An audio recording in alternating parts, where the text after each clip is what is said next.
Ni match twateguye neza ni match mwabonye yuko plan twari twateguye ya fonctionne ni match tutishimiye resultat ni match twari dufise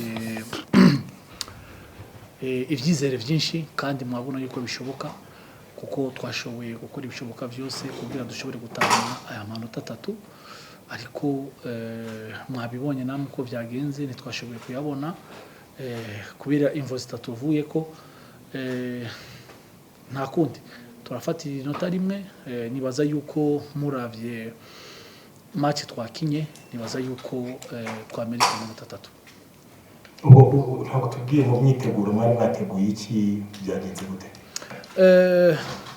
mu myiteguro twari twateguye yuko dutegerezwa ku pressinga APR tukayibuza gukonsoliza jeu tukayima umwanya wo kuronka ama occasion kuko mwabibonye nibaza yuko bashoboye gutera mu igori rimwe canke kabiri muri match yose ariko twebwe uravye ngene twakinye kuri plan yacu gardien yabashoboye gukora save zirenga 4 canke 5 nibaza yuko nawe ari man of the match kuko niwe yakinye twakinye na gardien mu gice ca mbere mwabibonye amasave yakoze mu gice ca kabiri mwabibonye amasave yakoze nibaza yuko plan yacu kwari kwampesha APR gukina hama twebwe tukexploita ama faiblesse yabo tukanabima n'umupira kuko mwabonye ngene twakinye novuga yuko muri match twabadominier turonka ama occasion ariko umupira nuko twari dufise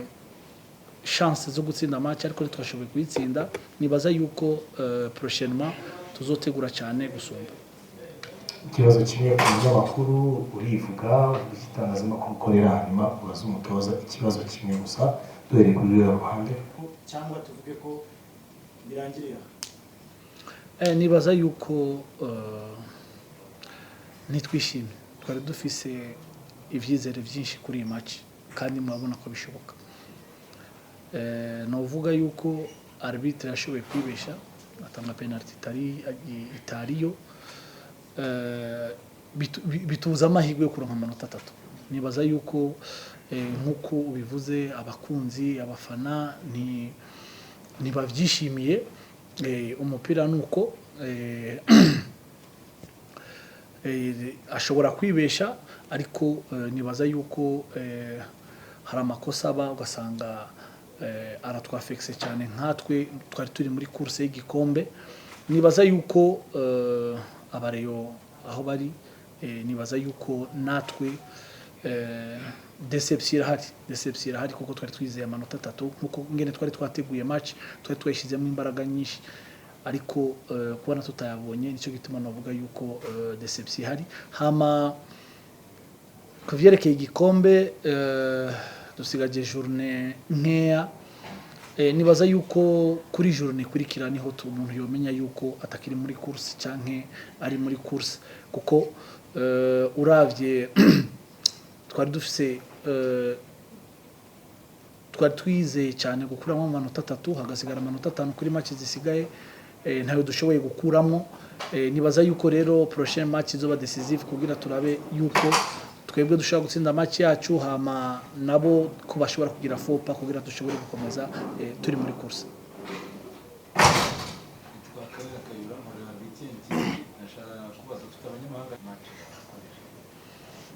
nibaza yuko twatoye abanyamahanga twibanje kuri match dufise na adversaire dufise ntivyoroshe kubatora ariko twashoboye kugerageza abashoboka kuko urabona yuko Forenganye no munsi yashoboye kutuzanira intensité ashobora no gutsinda igitego naho yarushe Asman yashoboye kutuzanira imbaraga hari imbere twari dukeneye nani yiwe condition physique yiwe ni no kugira ashobore kudufasha kugira pressing kuri bajya ba défenseur hama nibaza yuko muri rusangi dufite abanyamahanga 14 umuntu kubatora tubatora suivant na match tugiye twegereje turavye na adversaire ngena meze hama igikombe cy'amahoro nibaza yuko ni match izoba igoye cyane, ni match dutegerezwa gutegura neza kugira dushobore gukina final nk'uko bivuze. Nibaza yuko niyo ntumbero, ubu ni objectif ya mbere novuga dutegerezwa gushiraho imbaraga. Nibaza tuzokurikizaho match ya championnat hama dutegure match ya gorira. Nibaza yuko ni match sino ivuga ubu, reka tubaze twikonsantre kuri match kuri kira championnat, ariko ni match izoba ikomeye, ni match tuzotegura nk'uko ari final yacu. Okay, Romario. Nibaza yagerageje kunetraliza mediane yacu, ariko ntiyatubujije kuronka ama occasion y'ibitego. Nibaza yuko twebwe ngene twari twateguye gukina, twakinye neza nk'uko twari twabiteguye, kuko nibaza yuko uravye ngene twashoboye kunetraliza equipe. Nibaza yuko muri match APR baronse occasion imwe canke zibiri, kandi nabo nyene point fort yabo ni mediane na attaque. Match dushoboye gushika muri final, match ikurikira izoba igoye kuko ni derby ifise ngene itegurwa, afise ngene azokina, natwe dufise ngene tuzokina, afise ngene yateguye, natwe dufise ngene twateguye. Nibaza yuko uno munsi yabonye Rayon Sport itandukanye niyo yaragize imisi akina. Rero nibaza yuko no muri finale azobona iyindi, kuko ubu progression turiko tugenda progressa. Ubu nibaza yuko n'ikizere kiguma kizamuka, kuko uno munsi iyo hataba ibindi nibaza yuko resultat zari kubizindi. Ikibazo cya nyuma Nariko ndekrama ikosa rya Ruboneka rukoze ikosa ya contre attaque iri prometa tugiye kwigora, yari carton jaune. Sinzi ko yanse kuyimuha, sinzi ko yarafise indi carton, sinzi ko yanse kumuha carton jaune, ariko yari yashatse kuyikuramwo ku mwanya wa mbere, hama aja kuraba umukinnyi babaye inyuma agaruka yabigize. Kuko nico kintu nariko ndareklama, nico kintu novuga cyatumye ndakara, kuko navuga nti ni carton, kuko atwimye avantage. Rero nico gituma wabonye nanje naronse carton, nambwiye ati yime, ariko nawe yimuhe twese tuzironke, kuko twebwere kuri dufitiye avantage cyane, kuko twaciye dukomeza dukina kandi avec intensité yari irimo, ntihari kubura rouge. Cyo gituma mwabonye hajya nashoboye kurekrama cyane.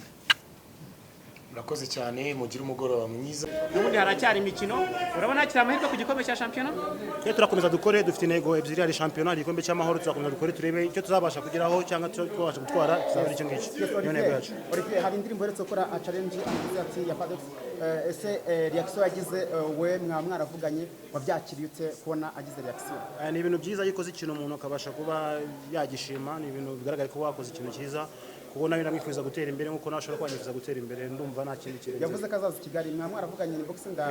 Twaravuganye, ambwira ko bishobora kuzashoboka, ushobora kuzavugana n'abantu cyangwa akagira abantu bamwegera kuganiriza igitabo. Hanyuma nicyo watubwiye ku mutoza ari ingingo byakasa nkaho noneho hari bond imaze kuboneka muri Rayon. Nicyo watubwiye ku mutoza ari ingingo arimo arafasha ikintu. Arimo arakomeza kudufasha communication, burya umuntu ubasha kumvikana mu rurimi, ubasha kugira inama, ugufasha nk'umuvandimwe. Nakeka ko byinshi tuzabasha kuba twabigeraho tubasha komeza kumva ko kijya tubwira. Hanyuma Olivier kugira ubwoba. Nibagira ubwoba, murakoze. Hanyuma Olivier, ikibazo cya nyuma. Ihangana ikibazo cya nyuma. Aka kanya muri kimwe cya kabiri cy'igikombe cy'amahoro, APR nayo nihiri, birashoboka yuko mushobora kongera gukora kuri finali y'igikombe cy'amahoro. Urabyifuza yuko ni ibintu nakwiye kuba nifuza kuba nabona. On a gagné contre et c'est toi qui vas créer man of the match. Quelle est ton action pour le match d'aujourd'hui? Merci coach. Oui, c'était un très bon match. Voilà, c'est les deux grandes équipes du Rwanda qui jouaient. Voilà, c'était un très bon match. C'est normal, on a fait un match nul. Rayon, c'est une grande équipe, comme je l'avais dit la dernière fois. APR aussi, c'est une grande équipe. Voilà, et on va continuer de se battre pour donner le sourire à nos supporters. Vous avez allé jouer contre Al-Hilal, mais aujourd'hui, comment tu vas préparer le match pour Al-Hilal? Oui, on va préparer comme tous les matchs. Voilà, comme on a préparé le match de Rayon. Al-Hilal aussi, c'est une grande équipe, une très grande équipe d'ailleurs. Voilà, on va aller travailler encore pour aller jouer contre Al Hilal. Le match passé, vous avez battu Reims Sport 4-1. Aujourd'hui, c'est match nul. Quelle est la différence entre le premier match et la deuxième? Oui, si on avait battu Reims Sport même aujourd'hui encore, ça allait être un problème. Je pense que voilà, c'est normal. On a gagné la Super Coupe 3-0. La dernière fois, on a gagné 4-1. Et c'est normal qu'ils viennent avec beaucoup de force. Voilà, mais nous aussi, on a su les contrecarrer. Et on reste devant eux. On va jouer le championnat à fond. Et puis voilà, on va voir à la fin du championnat ce qui a changé entre Reims Sport de 4-1 et Reims Sport de 1 partout? Je pense que c'est la motivation. C'est la motivation. Aujourd'hui, ils étaient très bien motivés. Voilà, ils ont un nouveau coach. Il y a des nouveaux joueurs qui sont venus. Donc c'est normal. Et je profite pour féliciter les supporters, que ce soit les supporters des Rayons, que ce soit les supporters des APR. Ils n'ont qu'à continuer comme ça de soutenir leurs équipes. Et c'est le football rwandais qui gagne. Merci.